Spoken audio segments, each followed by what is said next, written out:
Okay, so welcome everyone. Thank you everyone for joining today's workshop.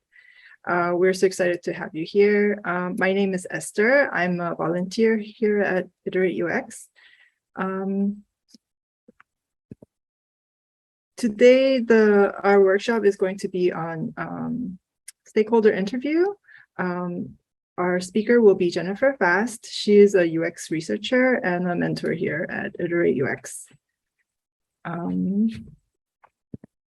So in case you are not too familiar with IterateUX, let me just go over a little bit about what we do here.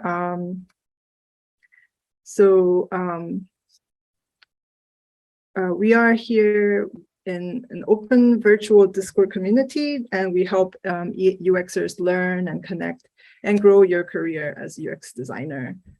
People of all experience levels can join, and you're welcome to connect here in this community. And even if you're not a designer, anyone related to UX can join. We offer sessions and events on Discord, such as portfolio reviews and challenges to help you build your skills. We have weekly events here in IterateUX where you can listen to our guest speakers in our virtual meetups. The speakers, they will share expertise and industry experiences, and you will get a chance to learn a little more about different UX related topics. Okay, so, we also have portfolio and resume reviews where you get to work one-on-one with mentors to gain some insights and help you improve your portfolios. We also hold design feedback, coffee chat sessions, design challenges, whiteboard challenges, and mock-up interviews to help you gain hands-on experience. So before we begin, I want to just talk a little bit about some of our rules. Please unmute yourself when you need to share something. Make sure to use the chat. We will be checking for your questions. We would love to see you every Thursday at 5:30 Pacific time, 8:30 Eastern time for our weekly meeting. And please engage in our Discord, different channels on Discord, and start a conversation. And finally, be kind and have fun today. Okay, so another thing would be to support us. If you get a chance, please go to our website and you will see our coffee web page here. You can just simply donate and support us. Everything that we do here is free and ran by volunteers. So all the contributions will be going to help IterateUX become a better community. Okay, so these are some of the upcoming events. Next Thursday, the workshop will be on user interviews for UX research. What, why, and how. That will be on November 3rd, Thursday, 5:30 Pacific time, 8:30 Eastern time. Following that, the following Thursday would be affinity mapping, persona creation, and customer journey map. And on November 17th, the workshop will be on creating presentations for stakeholders and UX research case study. Okay, so I'm going to hand over the floor to Jennifer Fast, our speaker today. Please give her a warm welcome, and thank you and have fun.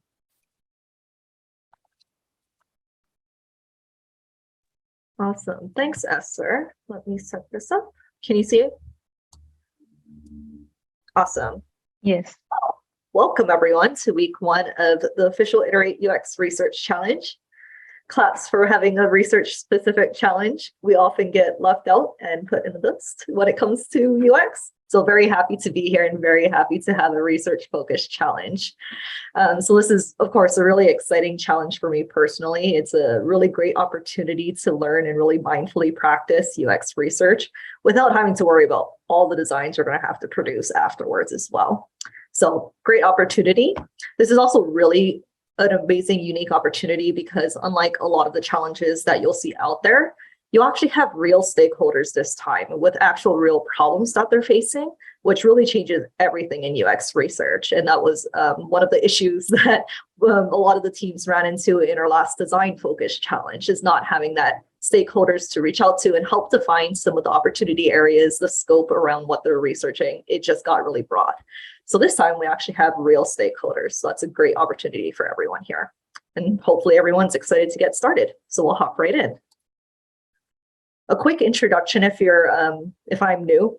So as mentioned, I'm Jen Fast. So I'm currently a UX researcher at ServiceNow. I've been doing UX research for about 10 years now, between tech, finance, consumer, and also now B2B industries.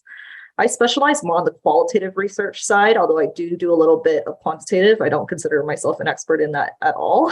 I also focus a lot on research ops, establishing and maintaining stakeholder relationships, which is very important here, and also long-term research planning. I also do have 4 helpers. They may show up at any given time. Don't listen to them. They don't give good advice at all. Go ahead and ignore them. There is a Q&A session at the end of my presentation as well, but feel free if any questions pop up, as mentioned, to go ahead and put them in the chat. Some may be answered in chat. Otherwise, we'll get to it at the end of the session as well. So we do have time allotted for that. So for today's agenda, today we'll deep dive into stakeholder interviews specifically. So first, learning kind of what they are, why we should be doing them, and when we should be doing them as well. Then we'll go through the process of setting them up, followed by some tips for interviewing and data synthesis in the actual interviews themselves. And finally, we will be talking about specific tips for this challenge and how it's being run, and how that differs a little bit from how you would be doing stakeholder interviews in kind of a real world job persona. So let's get started. First, I actually have a poll for everyone. And I'm curious, how do you feel about stakeholder interviews? So let me go ahead and get that started. So you should see it pop up on your screen, and you should be able to choose an answer. So that should pop up now. So how do you feel currently about running stakeholder interviews? It's something that you're pretty experienced in. You might regularly do them. You might have done them before, but here and there, which is often the case in UX research, we don't always have time, unfortunately. Whether it will be your first time doing it, but you do kind of know of them, or you even maybe haven't heard of them at all before. Okay, interesting. Okay, so with the results, it does look like a fair amount of you have done them before, maybe not regularly, but you have done them. And then also the other half is doing it for your first time, but you kind of know about them. And then there's some of you who haven't heard of it before as well. So this is great. That's perfect. I was hoping that you guys want to be hitting that comfortable one, because this doesn't get super deep into the area. So that's perfect. Hopefully you'll feel differently by the end of this presentation. Okay, so let's move on. So again, we're going to start by just aligning ourselves on what stakeholder interviews even are. So they're moderated, semi-structured interviews at their core. They're moderated, which means that there's someone going to be presenting and leading the conversation and taking the stakeholder along, rather than sending out a questionnaire, having them fill it out on their own time, whatever that may be. So it's going to be synchronous.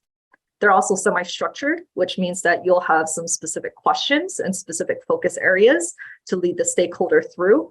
But it's semi-structured in the way that you're still going to leave some flexibility and some room to go off script, to expand on some of the topics that you had originally put forth and dig deeper into context related to the questions you ask. So stakeholder interviews lean a little bit more conversational. So even though they are moderated and they are structured to some extent, you are going to want to be an active listener while the stakeholder takes the mic. So it's very much an inter-exchange of knowledge. And as they start answering some of your questions, you're going to come up with more questions and dig deeper into areas of opportunity that you uncover, very much like a regular qualitative interview. I mentioned previously that stakeholder interviews are typically done at the beginning of the project, and that's because stakeholder interviews help with establishing alignment and goals on a common, alignment on goals, and also sharing a common vision. And also centralizing team-wide understanding on just what do we know about the products and what do we know about the users. So this isn't to say that they shouldn't be done otherwise unless you're starting a project. We'll get into a little bit more detail later on that, on when they may be most relevant and most useful, but that is not a be all end all rule. It's just a typical time to do these stakeholder interviews. Stakeholder is also a very general term that tends to be flexible. So generally, your stakeholders will be internal partners who have a vested interest in the project, especially those that will have their work impacted by anything you find in the research that you do. So on that graph on the right, you can see some typical roles that feed into what we do. This includes PMs and designers, but it can even go further out to things like sales, marketing, content, account managers, and even further. We have a lot of roles here at ServiceNow that we actually interact with because they are sales. They're working with consumers, they're understanding gaps, they're helping solution processes. They all talk to the consumers and they all have their own agenda and also their own knowledge about the users that's unique to their function. And so user interviews is a great way to uncover that.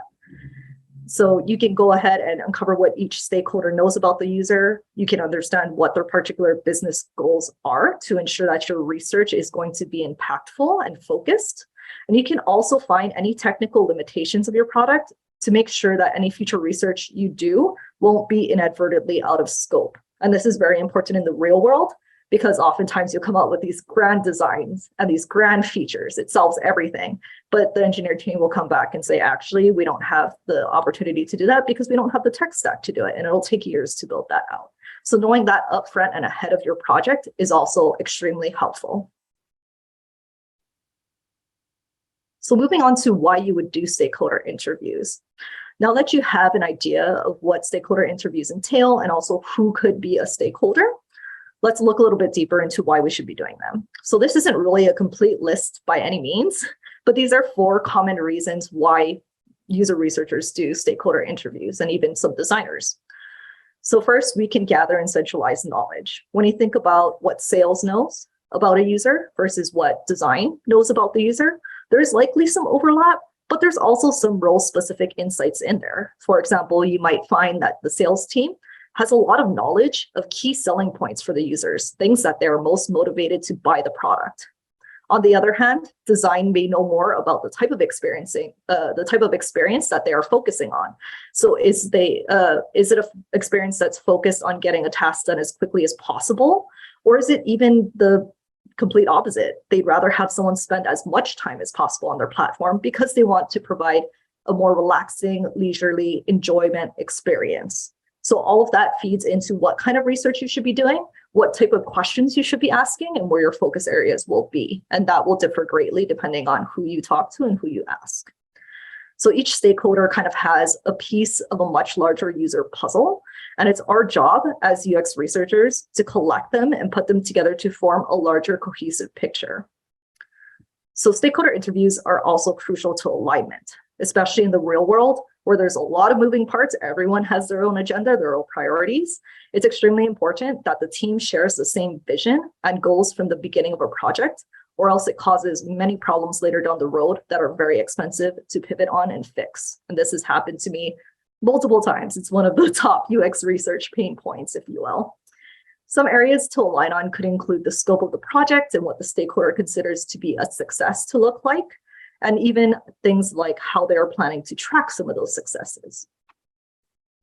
Recording each stakeholder's requirements in terms of scope, technical limitations, and features that they need to be working on will also help you to empathize with your stakeholders and know what, where, and why to prioritize your future research as well.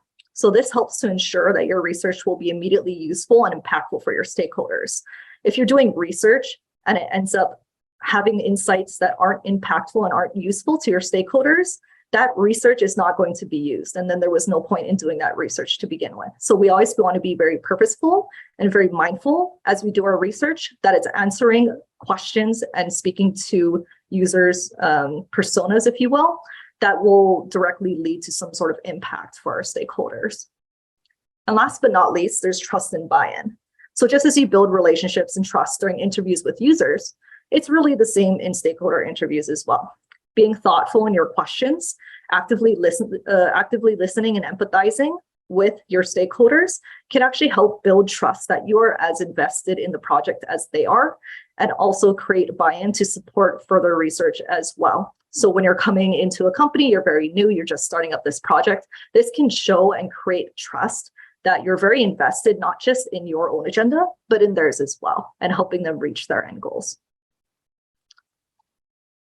So a quick thing here, now that we've looked into some of kind of the most common reasons, if you will, to do stakeholder research, I'd love to just take a pause and see what everyone thinks would be their top priority for this challenge. So if you had to pick one, would it be gathering knowledge? Would it be aligning your team and stakeholders, recording requirements that they have, or earning trust and buy-in with your stakeholders? Go ahead and react. And I'm curious to see what people generally think. They're all very important, to be fair, and in an ideal situation, we'd be able to do all of them. But unfortunately, we're not often in ideal situations.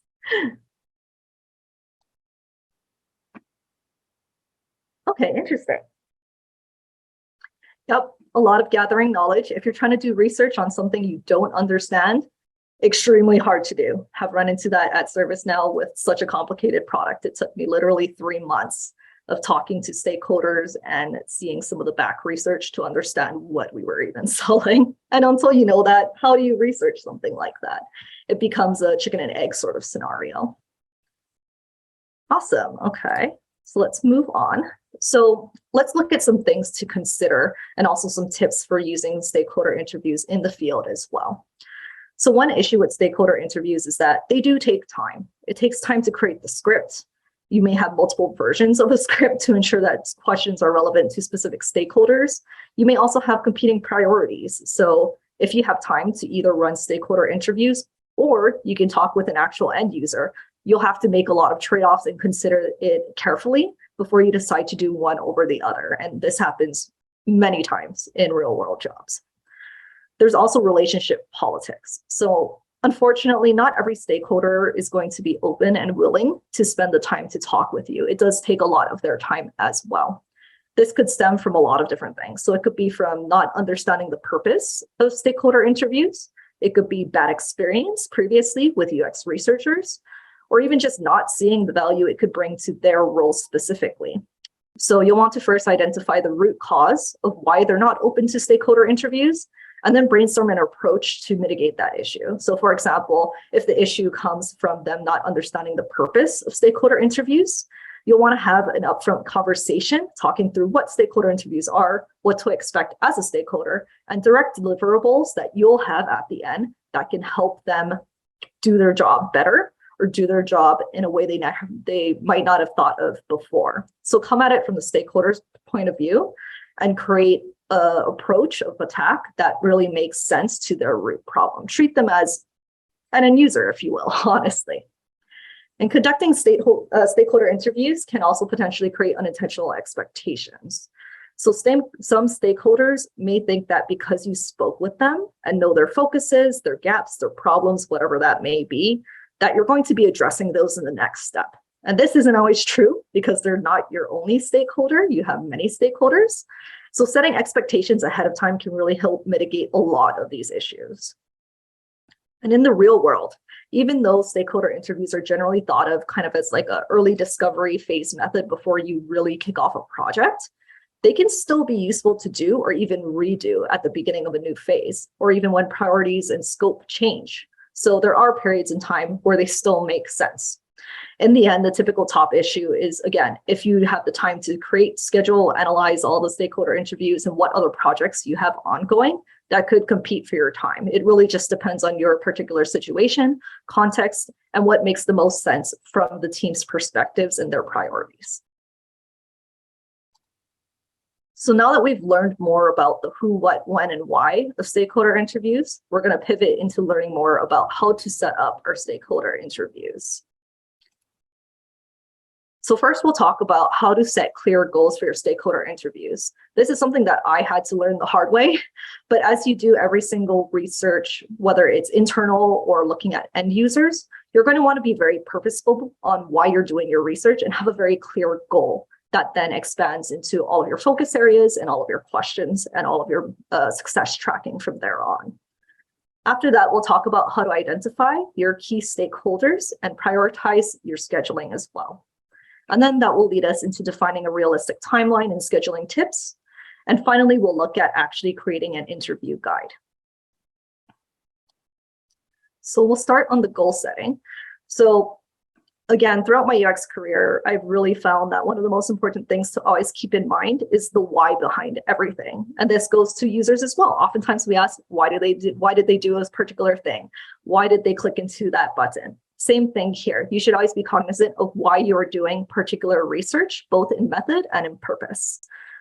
So setting a clear goal and purpose for your study will really help you focus on what you're doing and why, which will ultimately drive the rest of the details of your study, including what questions you ask and where you focus. So when you're setting a goal for the stakeholder interviews, you'll want to limit your focus areas and prioritize them. Again, it's ideal to learn everything from everyone, but really not realistic for our time or theirs. Within your research teams, carefully consider what your biggest gaps are. Is it that you don't know anything about the product and therefore need to gather knowledge from your stakeholders? Or is it that you're hearing one vision from one team and a completely different vision from another team, and therefore you need to understand both visions and facilitate alignment? So these gaps will help you prioritize your stakeholder interview focus and also get the most out of the time that you have with your stakeholders, because it is limited. You also want to stay flexible in your goals and keep the stakeholder in mind as your user in this case. So if your relationship is rocky with one stakeholder, you might choose to create a moderation guide that focuses a little bit more heavily on building trust and buy-in. On the other hand, if you're talking to, let's say, a PM, and they're the key drivers of product vision at your company, you may want to focus more on gathering knowledge and recording requirements from them. So you'll really have to consider your particular situation and context. UX research, our favorite saying is, it depends. And that definitely applies here as well. But take into consideration everything that you know, and then define what makes the most sense for that particular stakeholder. So be flexible in not just the questions themselves, but also how much you focus on one area, whether you focus on an area or not. At the bottom, I do have an example to help make sure that purpose kind of stays top of mind. So it generally follows the format of, in order to, with a top level purpose, something like gather knowledge. On sub-purpose, so in order to gather knowledge on personas, we will ask questions about a particular focus area. So it goes from a very high level to a secondary sub-level down to specific question focus areas. And this generally will help you define your question focus areas to include in your moderation guide later as well. So next we'll look at IDing your stakeholders. Now that we have a clear goal in mind, we need to figure out, okay, who exactly are we going to be talking to? Note that in this particular challenge, this is less relevant because you have set stakeholders to talk to already. But I wanted to include this anyway for those of you that are looking to do UX research in real world situations or looking to get more into the field. You will have to correctly identify who are your stakeholders and which makes kind of the most sense to talk to and what priority level. So consider who has influence over this project. Who funds it, whether it's in resource, in time, or in money? Who could have relevant info about the project, especially for any knowledge gaps that you know of? Who is actually going to be acting on your insights? And who has domain knowledge? And when I talk about domain knowledge, I mean intimate knowledge of the product and or its users. For example, this could be even in a past job. So in my own company, a lot of our PMs have actually worked in the jobs that they're creating products for. And so oftentimes I'll go to them and get domain knowledge about the users because it's a much quicker method and we don't have to do the full recruitment, scheduling, creating the guide, all of that. We could just quickly talk to them and start creating some assumptions and hypotheses where it makes sense. And so that's a very powerful tool to have. If you end up with a long list of stakeholders and really don't have the time to interview all of them, you'll want to consider who you're going to be working closest with. Typically, that includes PMs and design at a base. So will it be PMs to help understand user flows? It may be design who is blocked on a design decision because they don't know how users are thinking through a task. Consider that first. And then also you'll want to consider where your biggest gaps are and which stakeholders could best fill that gap. So always consider, we might know a lot about the domain knowledge and the product itself. We may know a lot less about what our vision is, where we're trying to go with this product. And so you may decide not to focus so much on gathering knowledge and instead focus more on alignment and scoping. So I do have some example questions. These are, of course, just very high-level questions. For this example, I'll use gathering knowledge. So for example, for tools, You can ask what software products the users frequently use in conjunction with our product. And this can do things like help identify connection points, gaps, and when users may be leaving and re-entering your product. You can also ask who are our product's main competitors, and that can help you do future competitive analysis reviews, knowing exactly who you should be reviewing. On the persona side, you could ask, what are our users' goals in the product? If answers differ between stakeholders, that obviously shows that there's misalignment in your team, and you'll want to tackle that up front before any more work has been done. Another question is, what do we know about our users' pain points? And this can highlight focuses between stakeholders and also show patterns to reveal what are kind of high severity pain points. If they're mentioned between all of your stakeholders, it's something that's very well known. Looking at processes, you can ask what is a typical workflow for our users to better understand what a customer journey might look like and how much we may know about that customer journey to begin with. You can also ask what are our users' key tasks to again see if stakeholders are aligned, and also make sure that you focus future discovery research around these tasks and don't do tasks that may be more niche to particular audiences or may not be as impactful. When it comes to impact, you can ask how will research insights affect your team? This also helps to identify potential future risks. So if the stakeholder is not really sure how research insights will impact the team, then you'll want to make sure you're working to gently educate that team on how insights can be used in their role until they become more familiar with UX research work and use. You can also ask what key opportunity areas exist for their team. So in other words, what are some of the top of mind topics for that team that they want to prioritize? This can, again, help with alignment and also determine what that future research prioritization should look like. If you're unsure what questions to ask, think of yourself as someone who's completely new to the product, in which case, it's probably the actual case you'll run into, and see what questions that brings up. As you listen to your stakeholders' replies to some of your questions, that will typically also create more follow-up questions, so keep that in mind. So now we'll move into tips and best practices. We'll move first into interviewing and look at some tips specifically relating to interviewing in stakeholder interviews. That applies generally to qualitative interviews as well in semi-structured. There's also synthesis. How do we go about synthesizing all of the data? Qualitative tends to be extremely data heavy and tons of insights come out of it because you're not looking so much to hit a specific amount of participants and look more across a broad swath of participants. You're looking at everyone as an individual and collecting tons of insight from that one participant.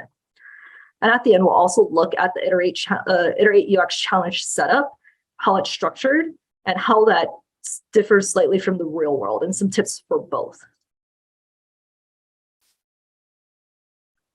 So again, tips and best practice guidelines for stakeholder interviews are largely similar to best practices for moderated semi-structured interviews. There's a lot of resources online for more tips, but the best thing that you can do right now is practice interviewing mindfully. So opinions differ here, but I generally take only necessary notes during interviews. So things like interesting bits of info that the stakeholder mentions that I want to follow up on, or things that I may want to clarify later, something that doesn't have a very precise definition or that I might want to expand on. I generally leave the full note-taking to another person if they're available, or I will go back and watch the recording to do full notes. And what this does is it ensures that you seem engaged to the stakeholder, which is extremely important in these conversational type interviews.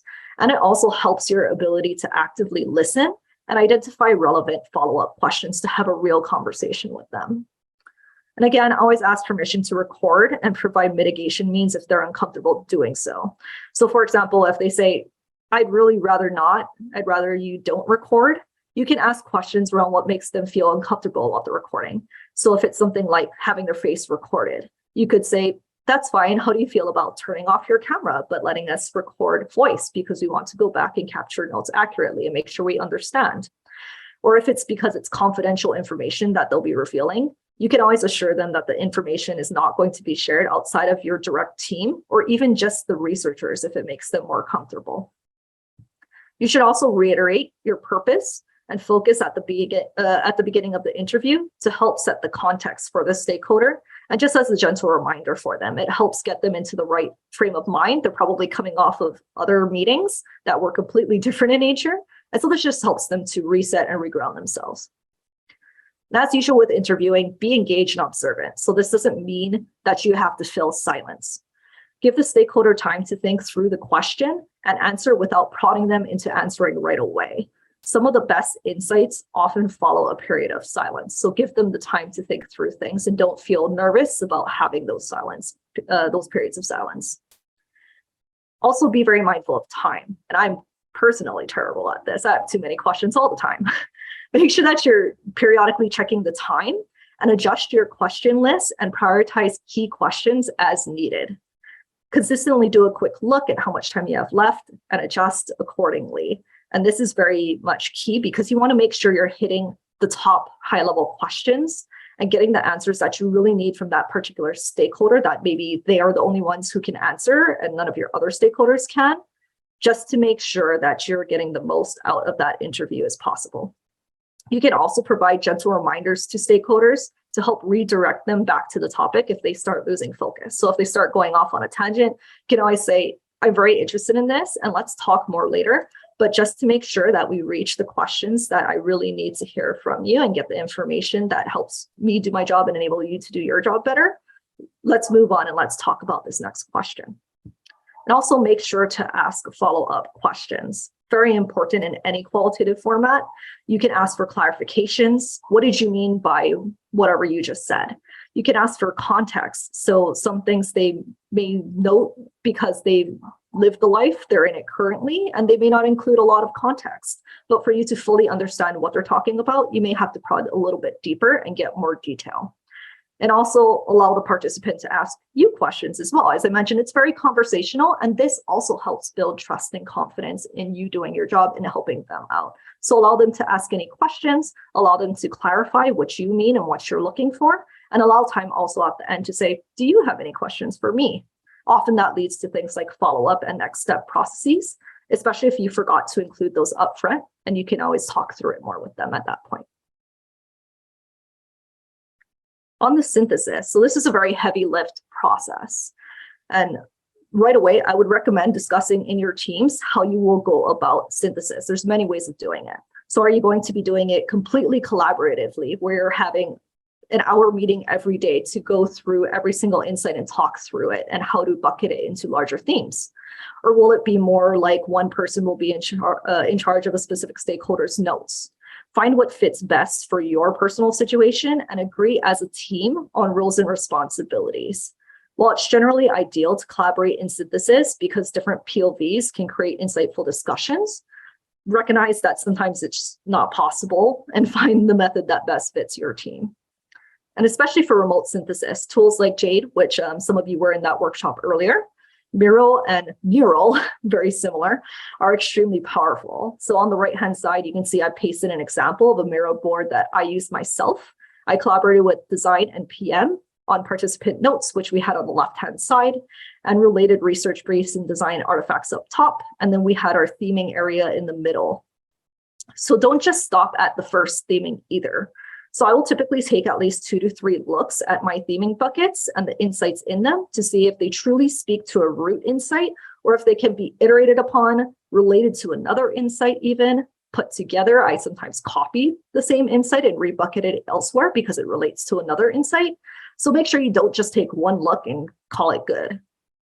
I also color code and tag my notes with the participant name and role as well, so I can consider that note in context of who they are. An insight that comes from design may have a different context to it than an insight that comes from PMs. So I always make sure that I know exactly who said whatever that note is capturing. And on that note, when you're taking notes, make sure you include the context of the insight. So out of context insights can often be misleading and risk being themed inappropriately.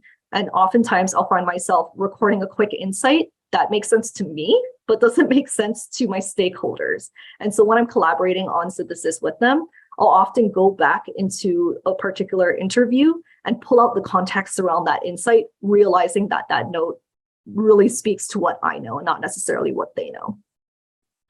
Typically, doing synthesis creates more questions that you might not have thought to ask in the interview itself. So the great part about this challenge is that your stakeholders are also in your Discord team chats. Gather up some of those questions that come up during synthesis and the insights that they're related to, and reach back out to your stakeholders in Discord for more details. Interaction and collaboration with stakeholders really never ends just at stakeholder interviews. It goes way past that. My go-to synthesis wrap-up activity is to have everyone highlight their most important takeaways and know what insights are related to it, why they chose it, and what it means for them. And this activity is structured to really help me as the researcher understand where others' focuses are and why they prioritize those particular insights and how they rank it. And so that kind of shows you different POVs and what is most important. And as a team of researchers in this case, it'll also help you identify any potential misalignments you may have in structuring your next research activity. If someone is completely focused on insight A, B, and C, and you're looking at X, Y, Z, you might have a conversation around what to focus on and why. And now looking at IterateUX and the setup around that versus real world. So the IterateUX challenge will have sets of teams, interview a stakeholder in a single session. So it will be a group format of multiple teams to a stakeholder. In the real world, you're typically interviewing one stakeholder at a time with 1 to 2 researchers present.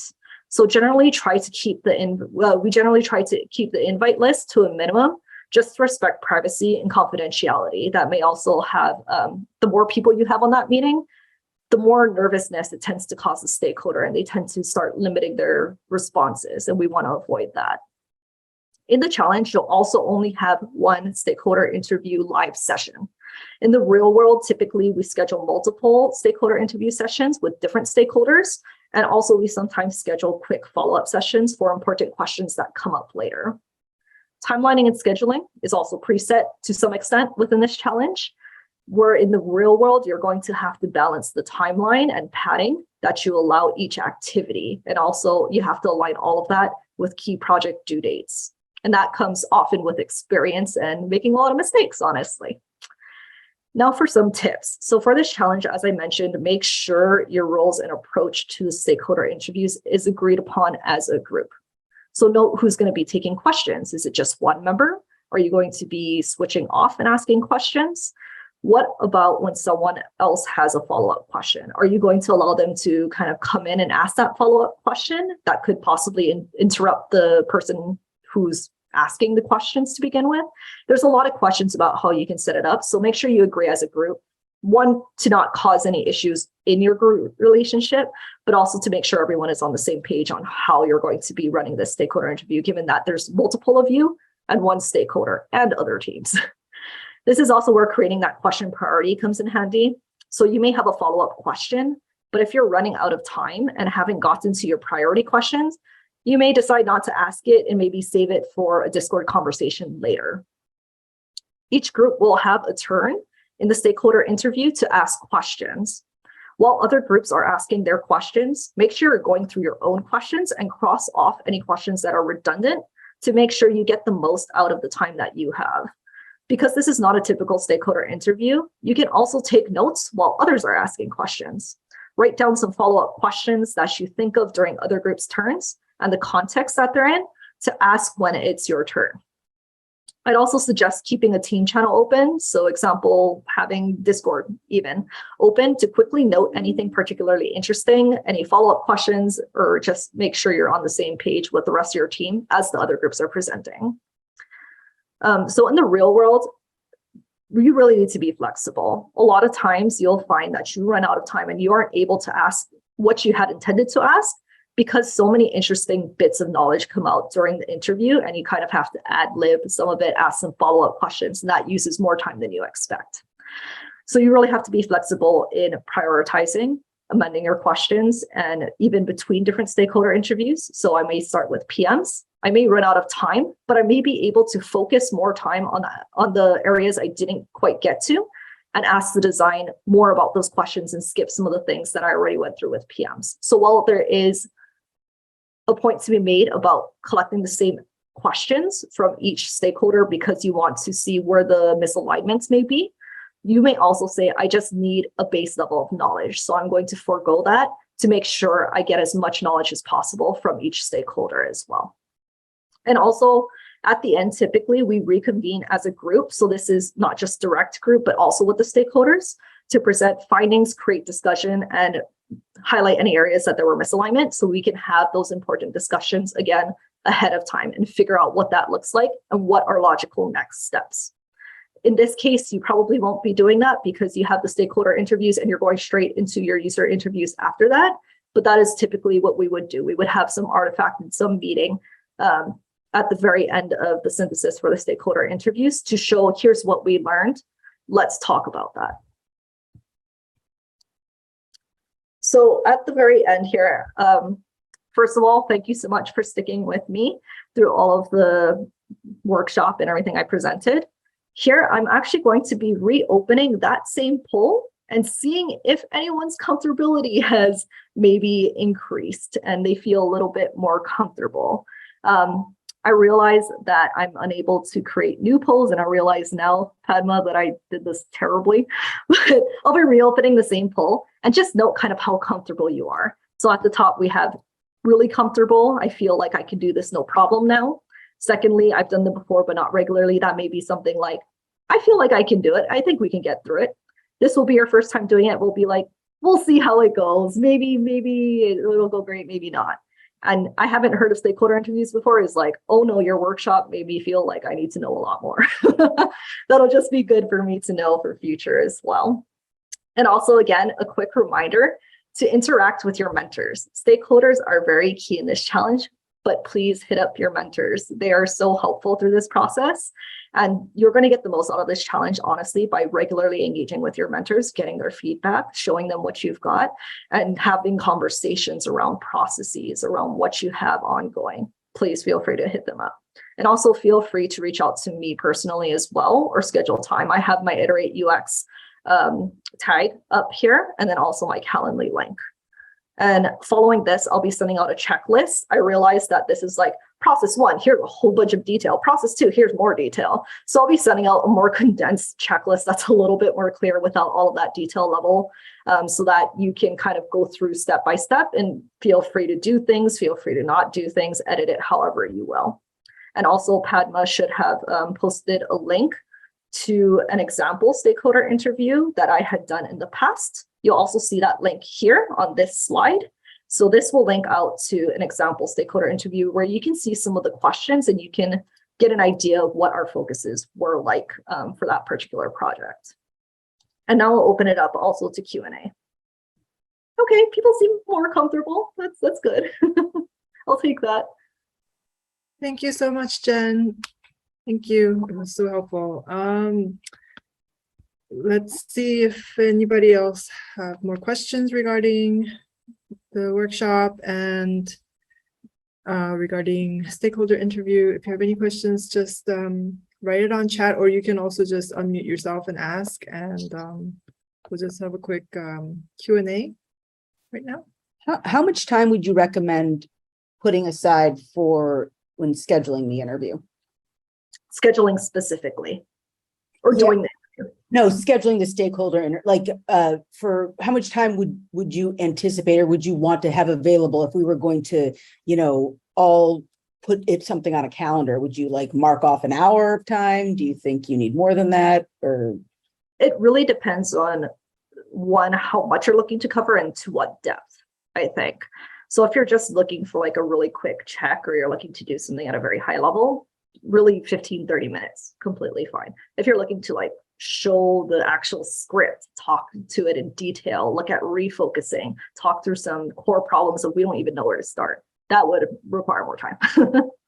okay. And do you have a question?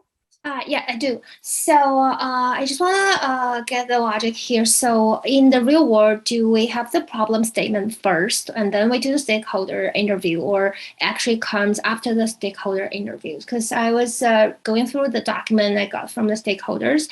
They have the problem statement, but I don't feel like the statement is quite clear to what we're going to do. So I was wondering if I wanted to find more on what exact problem they are looking to solve. Does that gonna include it in the stakeholder interviews, or it should be for the interview?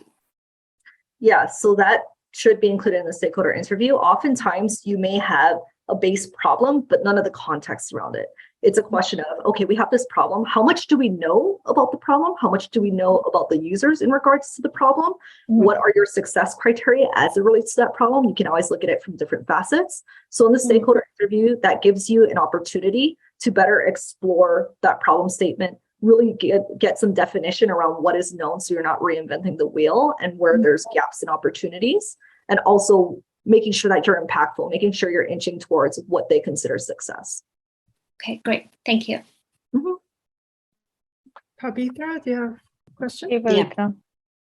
Yeah, I think my question is more with regard to logistics for the IterateUX challenge per se, not necessarily only a stakeholder interview, considering that it's going to be groups of more than one team interviewing the company, or is it just one team? If it is more than one team, again, following up on Fan's question about that, the problem statement is not clear already, and everyone is seeking out their own, understanding their aspects of the problem statement, which overall might be connected to their product in the whole. So I'm just trying to see how to effectively plan a stakeholder meeting. Who goes first? I mean, for example, if the question, which we can have a set of questions, but won't it be better to be able to communicate and collaborate, not necessarily in doing the project, but to gather the questions together with the team members, or won't it reflect? If we are not well organized from our own end, and you're talking to a stakeholder, you're asking last questions. Imagine if it was a product, you're talking about the usability testing and not necessarily about the feature which has to be first talked about before you end up testing a prototype. So I'm just trying to understand how to approach or think about that. Did you want to talk to the structure, Padma? Yeah, definitely. I can answer that. Okay. So for each company, there are 2 to 3 slots. The document that we have shared today with the creative brief, at the end of the section, we have provided the group stakeholders time slots also. Okay. So in that, if you see 2 time slots, feel free to ask them for any time slot. So if that company has 2 teams, then you will get one slot for your team as well, like that. But if you have one time slot, then there will be 2 teams for one group session. So that will be a group stakeholder interview that you will have. But after that interview also, you can follow up with your stakeholders, and they will be helpful for answer all your questions that you have it. And also a problem statement it will be same for both the teams, so that it will help you also to understand like how others are asking questions. You may miss that, something like that, or if you are asking some questions, they may get some good insight from that. So it will be a good opportunity for you to think from other perspective also. That may help in your project as well. And since the problem statement will be the same, stakeholder questions might be similar for both the teams. And questions like you will get 20 minutes, the other team will get 20 minutes. And then I guess both the teams will cover all the questions. And after that also, you can follow up with your stakeholders for any other questions if you have anything. Thank you, Padma, for clarifying that it's the same problem statement, because that clarifies, that makes it simple. Yes. A lot of issues. The only when you call group stakeholder interview time slots, you mean to say the group in the sense not just one team, but all the teams within for that company, right? That's what is the term group. And, right. Okay. And if there is one slot there, that means it's just that one slot when all 1, 2, or 3 teams are together talking to the stakeholder. Yes. Okay. So why we capture? Yep. Sorry. Go ahead. Sorry. If there aren't any time slots, then do you expect the teams to separately reach out to the stakeholders to clarify a time slot and fix all that, right? I mean, are we all by ourselves like a normal situation and doing that? Yeah, you can connect with them and you can ask them. There are stakeholders who would like to help you. So you're good with that as well. Why we provided the time slots for the stakeholders interview, since we have a packed schedule for next 5 weeks, right? So we want everyone to follow the schedule so that everyone will get that understanding, like how to take the stakeholders interview, user interviews and all those things. If we don't have a deadline, it will go for the end of the week, and then rest all things will get delayed.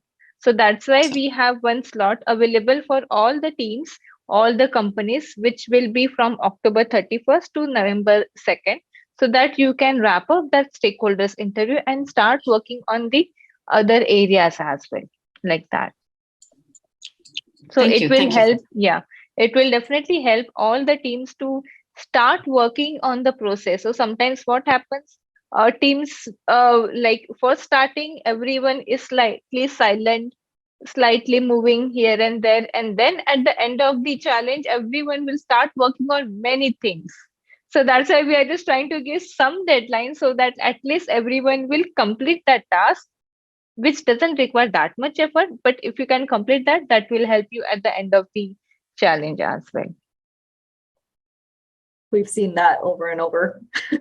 Yeah.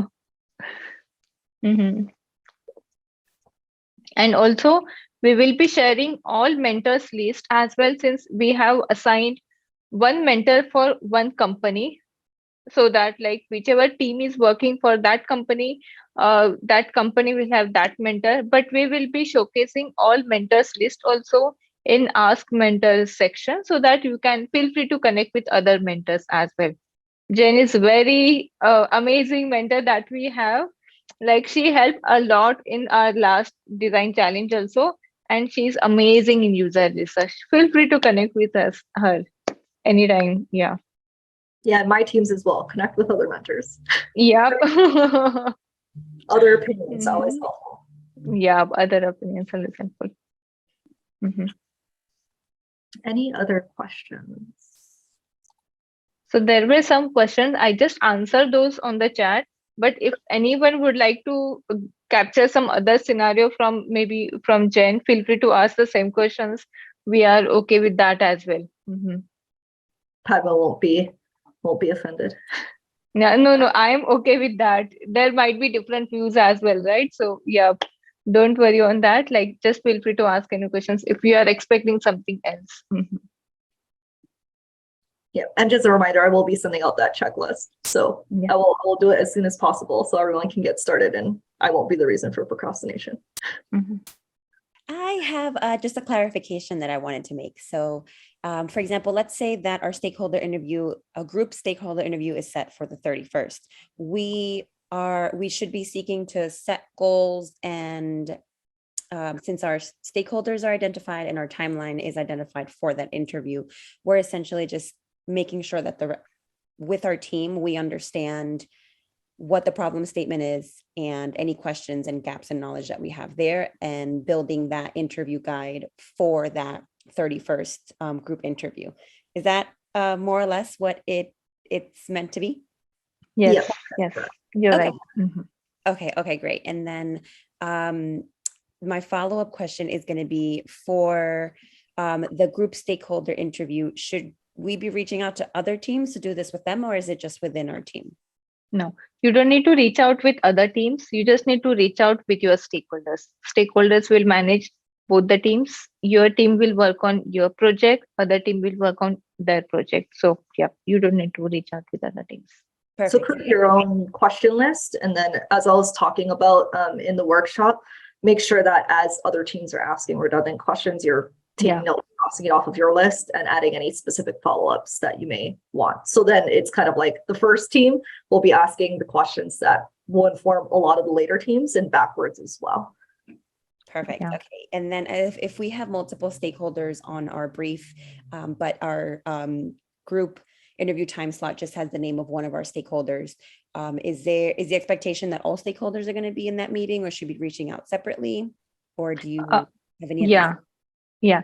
So for that particular slot that we have mentioned, so that particular stakeholders only will be there. If anyone is available, they can join that particular stakeholder interview.